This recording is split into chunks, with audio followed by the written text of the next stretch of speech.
mbokkeek xarit yu ñu seetaan ci seen site gfm.sn dal leen jàmm ci seen biir émission point par point alors tey nag ñu am mbégte ak contentement bu rëy di dalal kilifa gu mag ñu koy wax Abdoulaye Diouf Sarr nekk responsable alliance pour la république di maire Yoff monsieur le ministre naa def.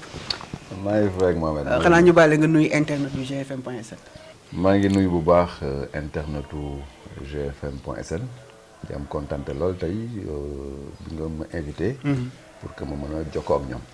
alors dañuy ñëwaat tuuti en arrière si émission bi il faut que ñu def historique si élection locale yi li la gën a yóbbu au devant de la scène mooy dañu constaté ni quand l'APR a perdu toute la région de Dakar ah Abdoulaye Diouf Sarr moom dafa conservé dafa gagné maire Yoff loolu nag nga ko jàngale. waaw li may jëkk noté mooy que ne APR perdre ñu la région de Dakar. bu ñu jëlee effectivement la région de Dakar. ñu jël statistiques yi. l'APR moo jiitu de manière globale sur la région de Dakar. Au niveau du département maintenant. mën nañu yaakaar ne taxawu Ndakaaru moo ñu raw. mais aussi foofu bu ñu dajalee lépp lu ñu am ci électorat ci commune yëpp. nga jël département bi ñun ñu leen jiitu mais dafa fekk ne. élection yi ni muy demee ci commune bu nekk.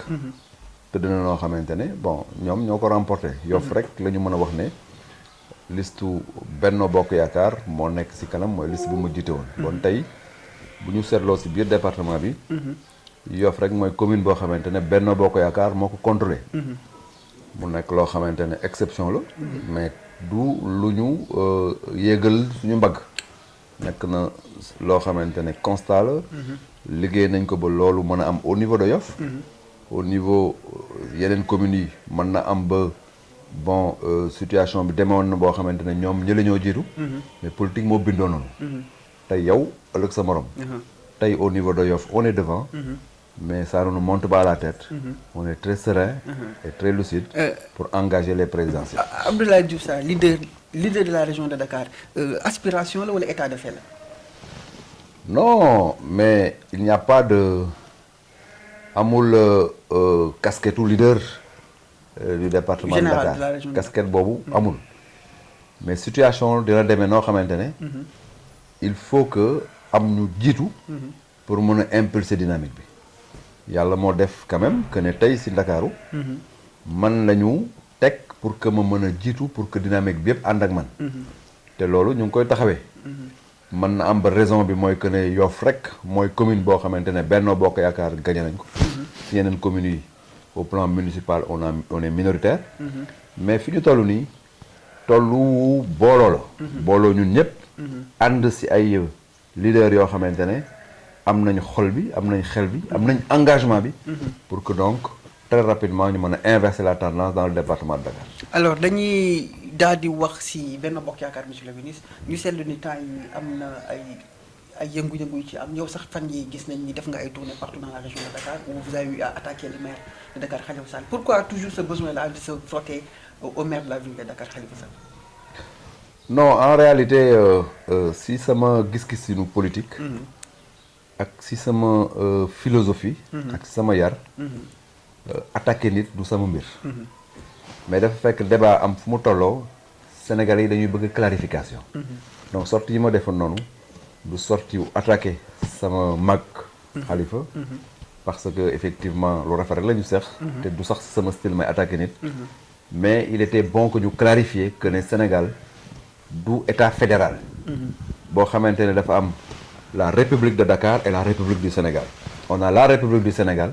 si biir République du Sénégal mu am ay collectivités locales yu bëri dont Dakar. bon nag nit ñu doon présenter mbir yi. il fallait que sénégalais yi mën a comprendre tuuti. ne Dakar dafa recevoir ay transferts au état bi. di ko gérer selon les lois et règlements de la République. donc victimisation bi mu si boole woon ba nit ñi foog ne Dakar ak Sénégal dañ nekk concurrence. moom laa bëggoon ñu clarifier ko effectivement au niveau donc des Sénégalais. monsieur le ministre est-ce que le cas de Khalifa Sall du wàññi dynamique gu Benno Bokk Yaakaar parce que Ousmane Tanor Dieng gis nañ sortie bi mu def pour soutenir Khalifa est-ce que du wàññi dynamique bu Benno Bokk Yaakaar. waaw xam nga cela semble être un paradoxe. ce que moi j'appelle un véritable paradoxe boo xamante ne mi ngi ci biir Benno Bokk Yaakaar. mën naa wax sax ne si biir PS bi nekk si biir Benno Bokk Yaakaar contradiction interne PS la mais li may jàngal rek mooy que ne bon si biir PS y a quelqu'un boo xamante ne au lieu mu ànd ak dynamique bu partem mi ngi bay pour boppam te yaakaar naa ne message am leer na depuis le début bon muy loo xamante ne yaakaar naa ne Benno waru ko rafetlu mais ñun au niveau de l'Alliance pour la République ça ne nous pose pas de problème ça ne nous pose pas de problème parce que gëm nañ ne dynamique bu Benno bi dynamique boo xamante ne c'est le président qui l'a voulu gagner ensemble gérer ensemble moo ko waxoon te il est actuellement en train de le faire jusqu'à la limite du raisonnable bu fekkente nag si biir dafa bëgg am ay galgal boobu moom beneen mbir la léegi on continue le travail dans Benno Bokk Yaakaar mais ñun Alliance pour la République puisque ñooy locomotive bu Benno Bokk Yaakaar mooy Benno Bokk Yaakaar dafa am bopp te bopp bi ñun la ñu ngi def suñu liggéey pour parer à toute éventualité si affaire u emprunt obligataire bu mairie Dakar l'affaire qui oppose ministère de l'économie et des finances ak Khalifa Sall ba léegi quelle est la solution pour yow parce que ba léegi ñaari parti ñi ngi wax waaye xamuñu naka lañ koy régler yow mi nga xamante ne bokk ci conseil municipal ville de Dakar naka nga ko gisee. man conseil municipal ville de Dakar laa bokk. luy jëmale Dakar kanam maa si njëkk. mais déjà mbiru emprunt obligataire boobu il faut ñu xool ko parce que ville de Dakar warul jël compétence yi xamante ne communes yi ñoo ko moom. mais loolu beneen débat la si emprunt bi maintenant. pour rester rek question technique yi man yaakaar na ne bu ñu légaliser dañuy renvoyer mbir yi si structure UEMOA bi xamante ne ñoom. ñoo wax ville de Dakar ñu delluwaat ci ministère des finances. man foofu laa ci mën a yem. foofu laa ci mën a yem pourquoi bu fekkente ne ville de Dakar dafa am un instrument de mobilisation de ressources. boo xamante ne day impliquer la garantie de l'État. impliquer la souveraineté de l'État. impliquer les deniers publics directement ou indirectement État bi am na ci droit de regard.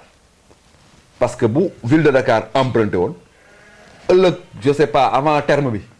benn nguur ñëw ne bon écoutez y a plus de ville y a plus de collectivité locale mais kan mooy doon garant bi c'est l'État bon nag l'État a un droit de regard moo tax état bi di ko xool nañ bàyyi donc dans ce cadre là ñu xool ko de la manière la plus technique la manière la plus objective mais buñ si gis leneen lu dul loolu alors ñu dugg ci tourisme ak transport aérien bi nga xamante ni président Macky Sall yow la ko dénk ñu seetlu ni temps yi tourisme am na xaw na am ay problèmes syndicats yi ils font beaucoup de critiques dans par rapport au tourisme quel est le problème.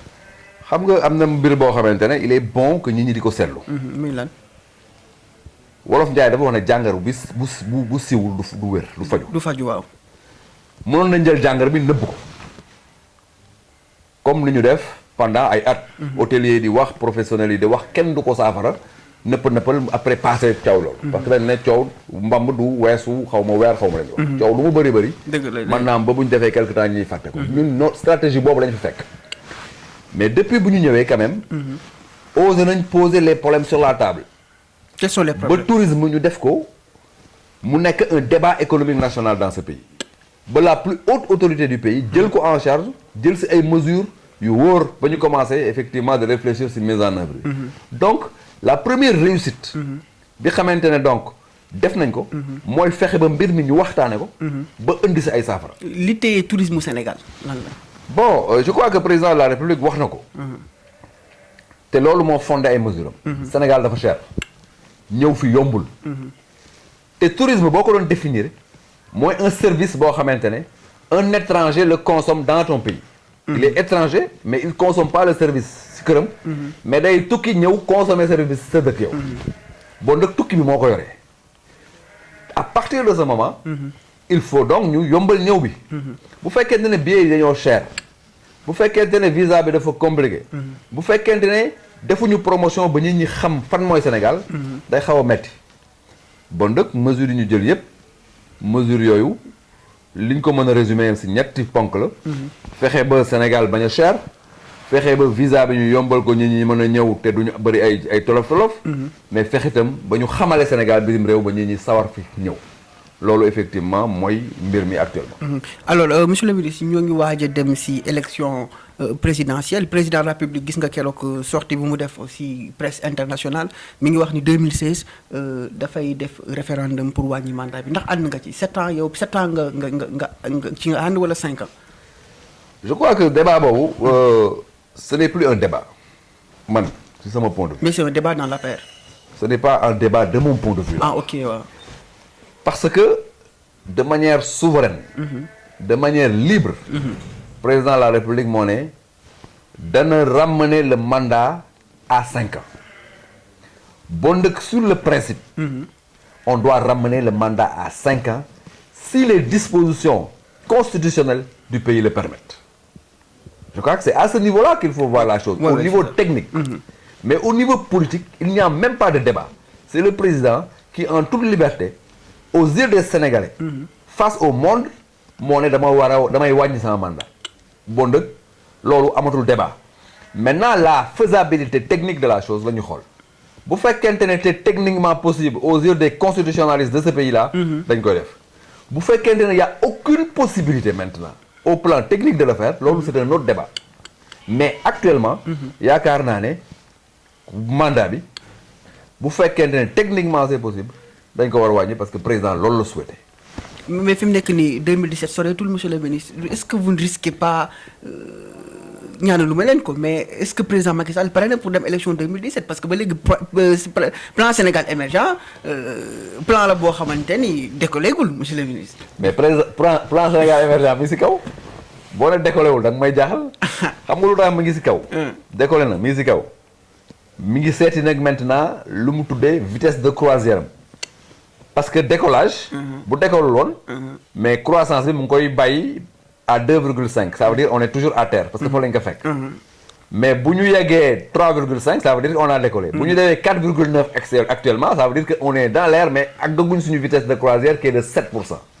am na ñu wax sax ni croissance su 7% dafa xaw a tuuti. Non mais à l'heure où la Côte d'Ivoire et les autres pays intermédiaire la rek. Croissance 7% dafa tuuti par rapport à la Côte d'Ivoire. Mais dans l'absolu. Autrement dit, yaa ngi raisonner avec des valeurs absolues. 9%, 7%. Mais bu ma travailler sur une valeur relative en termes donc de différentiel de croissance bu Côte d'Ivoire jógee 8%. yegg 9%. man ma jógee 2,5% ak 4,9% nga calculer différentiel de croissance bi man maa ko ëpp compétitivité maa ko ëpp effort bu ma def. Je crois que c'est à ce niveau-là qu'il faut informer les gens parce que ki nekk 8% jógeewul 8%. man ma jógee 2,5% egg 4,9%. Mais yaakaar naa maa ko ëpp mérite. Je crois qu'il est bon quand même de faire un zoom sur les situations pour comprendre au plan purement économique. Parfaitement. Donc le plan est en train véritablement d'aller à la recherche de sa vitesse de croisière intermédiaire 7% qui est un objectif intermédiaire boo xamante ne moom le programme d'action prioritaire bi war a indi.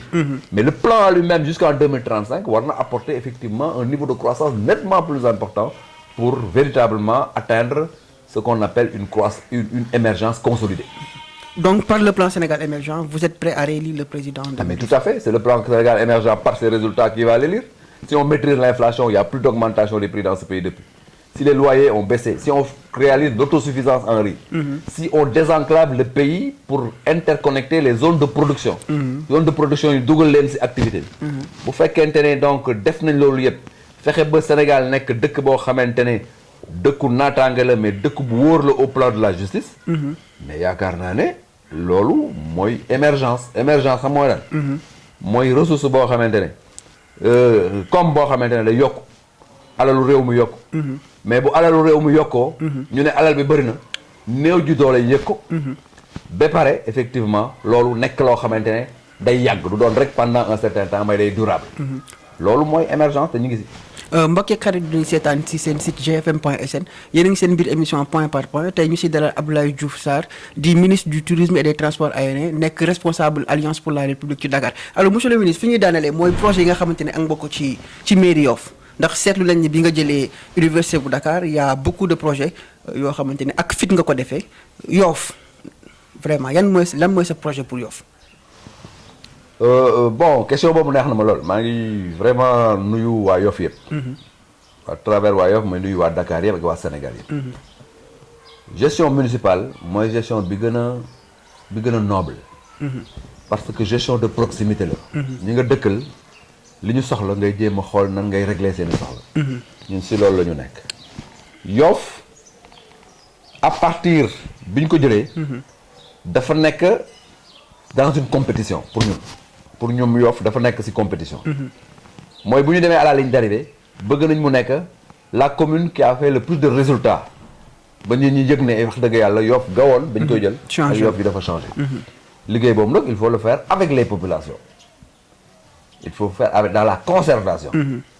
Courage dans la prise des positions mais aussi concertation avec les populations. ñu ngi ci loolu un Yoff très propre. bien assaini. ak voirie bu baax.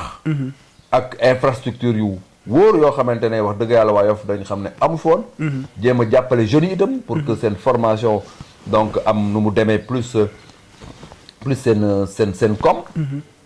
mais en tout cas Yoff googu la ñu bëgg defar. donc dans 5 ans un peu moins de 5 ans.